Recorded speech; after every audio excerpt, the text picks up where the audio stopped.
Hi HD Mafia, so we doubling right back with this video a day later from that story I just put out a couple hours ago.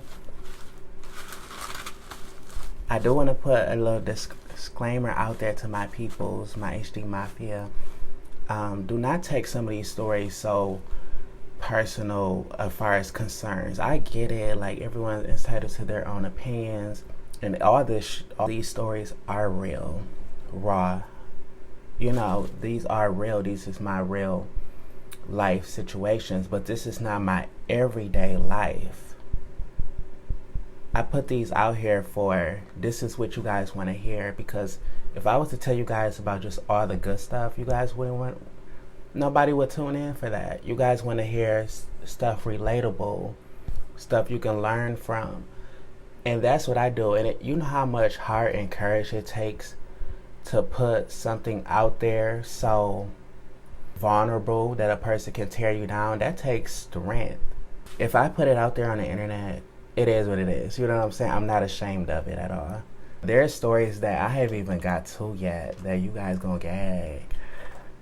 Baby, it'll be like 2 months smooth sailing, and then it'll be like a situation as far as like the last story time. Like this type of stuff though, it's not my everyday life.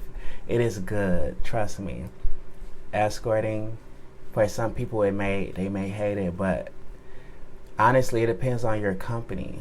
It depends on you, how you operate and maneuver your business. It depends on you at the end of the day. And we all make mistakes, and we all can make mistakes. So is escorting dangerous? It can be, but it depends on you. What type of clients are you dealing with? Are you dealing with hoodlums? Are you dealing with thugs, down low guys that's like super secretive? You know what I'm saying?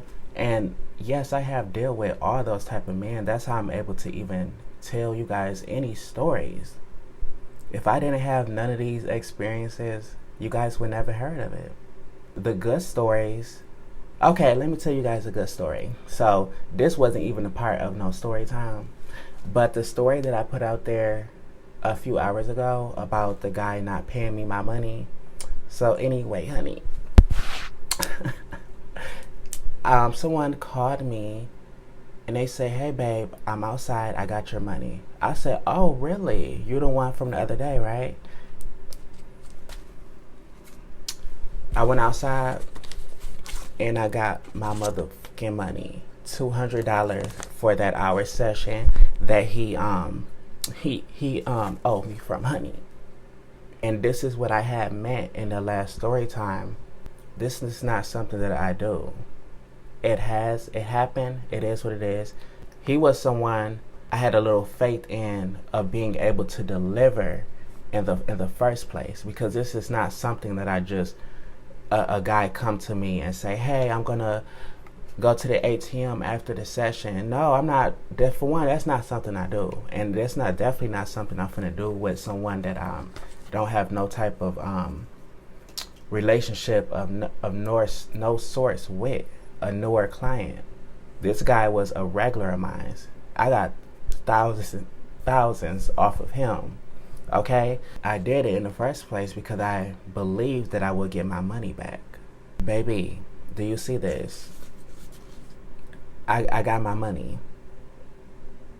So shut your chappers up and let Mama Hazel work her set. Because if this business was so bad and I had all these problems going on, I wouldn't be doing it.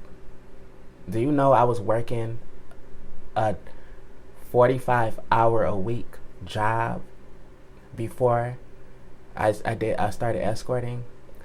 And then I got into escorting and started working that 45-hour-a-week job and escorting. And I quit that job to start escorting.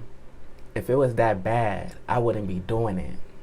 Don't let one or a few situations outweigh the bigger picture. Because I make my coin. I meet a lot of gentlemen.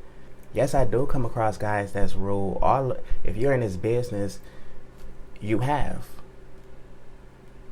If you're dealing with people, we're an entertainer. We dealing with people. These are people of all different backgrounds. You don't choose these people unless you are one of those type of, high end girls that really screen your clients. I'm talking about with their identification. You go to them agencies, honey, and they run background checks. Then they have to send a deposit and all of that type of stuff. So I mean, that's why I say it's not what you do, it's how you do it. And it just depends on how you maneuver as a worker. Because no, it's not all dangerous. It just depends on how you doing. And me, I'm well aware enough to keep me grounded in a safe, secure spot way. But there's times where I can get too comfortable. That has nothing to do with just how I operate on a normal. Sometimes I can, as I did with that gentleman yesterday. But as you see, I got my compensation from him. Now let me move on to the reason why I made this video. A few years ago, I was 18 years old. My sister approached me in like her little den room or whatever. It was like, bro, I want you to do something for your big sister. You know, we A1s from day ones. I'm like, okay, what it is? I need you to come in this cup because I want to get such and such pregnant. Her girlfriend she was with at the time. And me, at that time, me and my sister relationship and our bond, and I'll do anything for her. I'm like, okay. She was like, come on, like, please, this will mean the world to me. You know, like, she's like kind of sad or whatever. And she know what she be doing that. And I'm like, okay, I'll deliver for you. Because she was like, if I want anybody to do it, it would be you. You, my brother, someone I'm really close with, and that won't try to be on like no bull or anything. I'm like, I understand. I had stepped outside that room. I think I had a beer and I had stepped outside for a moment. She went back into that room. She gonna clean it up all nice and spray air fresheners. And she gonna put the DVD player, hook the DVD player up to the TV. You know, had all this PORN flicks playing on the TV and had DVDs and stuff just in case I wanted to watch.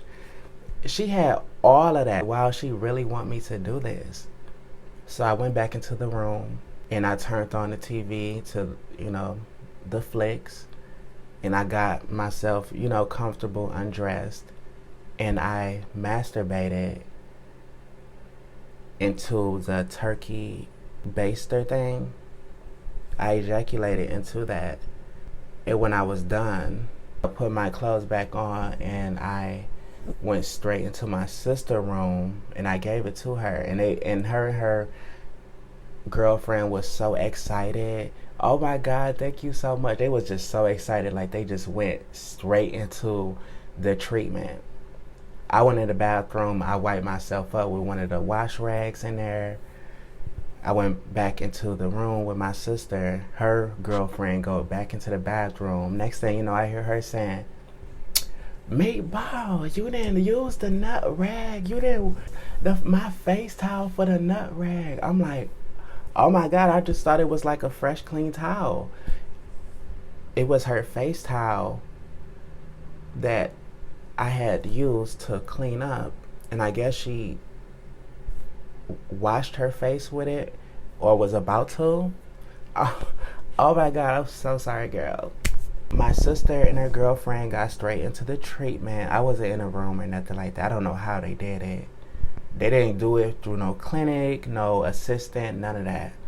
Over the days and stuff like that, my sister had told me that she did get pregnant in her tubes. So she had to go to the hospital, and I don't know what they did from there, but she got pregnant in her tubes. So it didn't work out. Honestly, that was the universe on my side, because I'm so glad that didn't happen. Me being so young, 18 years old, that responsibility would have been up on me some way, somehow, because her and that girl is not together. Okay? And she is a greedy for money. that could have backfired up on me for like child support. And then it just would have been so much pressure on me as far as her coming to me like, well, you know, you are the father and this and that, because she did was saying some little cute little stuff like that after the session, like, well, you know, you my only baby daddy. I'm like, girl, I'm doing this favor for, you know, my sister, so that way y'all can have a child. It didn't work out that way, so my sister homeboy agreed to do it, but he was gonna have sex with her. But my sister had to be in the room present, you know, she wanted to be there, like, making history, I guess. She didn't care to see that. But yeah, he effed her in the bed. My sister was right there, and that's how she got impregnated. And she ended up getting pregnant. And she had the baby. She's still chasing after him to get child support. So the universe saved my life. Universe, like, you're a woman. This is not for you. You ain't it's not time for you to have no children. You as a woman, honey, you got a whole life ahead of you. That's what the universe was preparing me for. That's why she got pregnant in her tubes. Because my sister, she didn't do it correctly. You know, if you're supposed to have professional help to do that, they ain't had no professional help. They just read whatever they did online and just did it themselves. So if she would have did it right, it would have worked. But it happened. Everything happened for a reason. Everything. And my sister fell out with her. Don't F with her at all. And I don't mess with her either. Yeah, there's just a little quick story time. I just wanted to just bolt out there to the people. Bye, my babies. I love you so, so much. Bye, babies. Bye.